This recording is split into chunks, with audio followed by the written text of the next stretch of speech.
السلام علیکم ورحمۃ اللہ وبرکاتہ۔ سیدنا کریم صلی اللہ تعالی علیہ وآلہ وسلم آسان تفسیر القرآن، اور آج انشاءاللہ عز و جل پہلا پارہ ہمارا ختم ہو جائے گا سورہ بقرہ کی آیت نمبر 141، جس کا آج ہم لفظی اور با محاورہ ترجمہ کرنے جا رہے ہیں۔ تو آئیں سب سے پہلے تلاوت سماعت فرمائیں۔ اعوذ باللہ من الشیطان الرجیم، بسم اللہ الرحمن الرحیم۔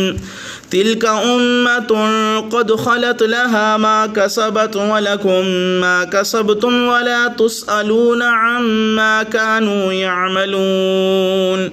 وہ ایک امت تھی جو گزر چکی، اسے ملے گا جو اس نے کمایا، اور تمہیں ملے گا جو تم نے کمایا، اور تم سے نہ پوچھا جائے گا اس سے جو وہ کیا کرتے تھے، یعنی تم سے وہ نہ پوچھا جائے گا اس بارے میں جو وہ کیا کرتے تھے۔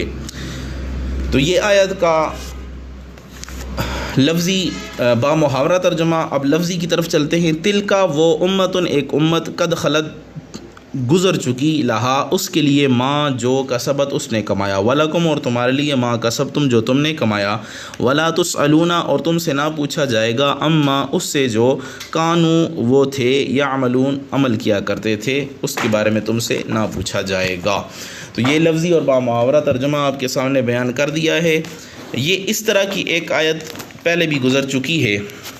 اس آیت کا پچھلی آیتوں سے کئی طرح سے تعلق ہے۔ پہلا تعلق، اہل کتاب نے ابراہیم و اسماعیل علی نبینا علیہ الصلاۃ والسلام کے یہودی یا عیسائی ہونے کا دعویٰ کیا تھا، اس کی نہایت نفیس عقلی اور نقلی تردید کر دی گئی۔ اس پر وہ کہہ سکتے تھے کہ اچھا، اگر ہم ان کے دین پر نہیں تو ان کے نسب میں تو ہیں، ہمارے واسطے اتنی ہی نسبت کافی ہے۔ اب اس کی بھی تردید کی جا رہی ہے کہ اللہ کے نزدیک بغیر ایمان نسبی رشتہ کارآمد نہیں۔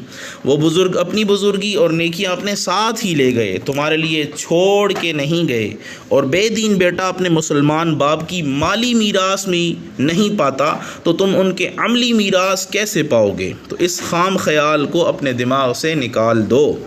دوسرا تعلق، گزشتہ آیتوں میں اہل کتاب کی باتوں کا نہایت محققانہ جواب دیا گیا۔ اب ان کا دعویٰ مان کر جواب دیا جا رہا ہے کہ اچھا، بفرض محال مان لو کہ وہ حضرات یہودی یا عیسائی مذہب رکھتے تھے، مگر تمہیں کیا، وہ اور وقت تھا، یہ اور اب نیا تخت ہے، نیا تاج ہے، نیا راج ہے، اب وہ دین ختم ہو چکا اور وہ اعمال بھی گئے۔ اگر آج وہ بھی زندہ ہوتے تو اس سلطان کونین صلی اللہ تعالی علیہ وآلہ وسلم کی اطاعت ہی کرتے، جیسا کہ حدیث شریف میں ہے، اب جب تم نے انکار زمانہ پایا تو ان کی غلامی کرو۔ تو جیسے کہ رات میں بہت سارے تارے اپنی اپنی جگہ چمکتے ہیں، اور دنیا والوں نے ان تاروں کی جو ہے وہ تاروں کی وجہ سے کوئی راستہ دیکھتا ہے، کوئی جو ہے وہ بجلی وغیرہ بناتا ہے، کوئی کیا کرتا ہے، روشنی لیتا ہے، لیکن جب آفتاب نکل آتا ہے تو تمام تاروں کی روشنی ختم ہو جاتی ہے، چراغ سارے اپنے بجھا دیتے ہیں۔ تو جب نبوت کا آفتاب چمکا، تمام نبیوں کی نبوت جو ہے وہ اب ختم ہو چکی، اب جو ہے وہ آفتاب آ چکا ہے۔ اب اگر کوئی اپنا چراغ جلا کے رکھے گا تو اسے نادان اور بیوقوف اور پاگل ہی کہیں گے۔ اب اس آیت کی پوری تفسیر ہم قریب ہی میں پہلے بیان کر چکے ہیں۔ یہاں اتنا اور سمجھ لیں کہ یہ آیت بلا وجہ نہیں دہرائی گئی، بلکہ وہاں اور لطف دے رہی تھی اور یہاں کچھ اور رنگ دکھا رہی ہے۔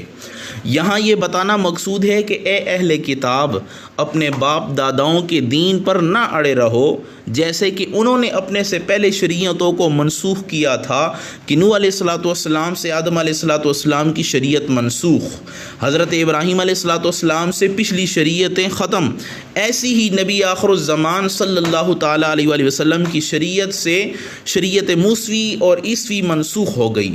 تو کیوں چیختے ہو؟ یہ تو پہلے سے چلا آ رہا ہے۔ اگر آج کوئی شریعت آدم علیہ السلام کی آڑ لے کر اپنی بہن سے نکاح کرنا چاہے تو دیوانہ ہے۔ ایسی دین مصطفی کی موجودگی میں جو تورات پر عمل کرے گا تو وہ پاگل اور دیوانہ کہلائے گا۔ تو یہ تمام چیزیں آپ کے سامنے ہیں۔ اب اس آیت سے ہمیں یہ فائدہ معلوم ہوا کہ اپنے بزرگوں کے عمل اولاد کو کام نہیں آتے، مگر یہ اس صورت میں ہے کہ اولاد کو عمل کرنے کا وقت ملے، اور نہ کرے بچپن میں ہی اگر مر جائیں تو یقیناً اپنے ماں باپ کے تابع ہو کر ان سے درجات جو ہے وہ پائیں گے۔ متقی مسلمان کے فوت شدہ بچے جنت میں اعلیٰ مقام پائیں گے اور فاسق مسلمان کے چھوٹے بچے وہ مراتب حاصل نہ کر سکیں گے۔ حضور انور صلی اللہ تعالیٰ علیہ وآلہ وسلم کے چاروں فرزند طیب و طاہر قاسم و ابراہیم رضی اللہ تعالیٰ عنہ جو کہ بچپن میں وفات پا گئے، ہمارے چھوٹے بچوں سے کہیں اعلیٰ و افضل اور مراتب میں بہت دور ہیں۔ یہاں تک کہ بعض روایتوں میں آیا ہے کہ مشرکین کی چھوٹی جو اولاد ہے اپنے باپ کے تابع ہو کر جہنم میں ہی جائے گی۔ امام اعظم ابو حنیفہ رحمۃ اللہ تعالیٰ علیہ نے ان کے بارے میں سکوت فرمایا ہے کہ ہمیں نہیں معلوم کہ وہ جنت میں جائیں گے یا دوزخ میں جائیں گے، ہم اس بارے میں خاموش ہیں۔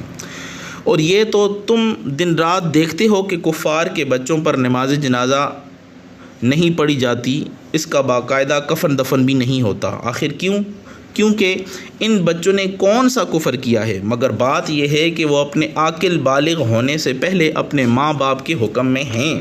ان کی مثال یوں سمجھیں کہ زبان اگر کسی کو گالی دے تو سر پہ مار پڑتی ہے، اور زبان اچھا واز کہے تو ہاتھ چومے جاتے ہیں۔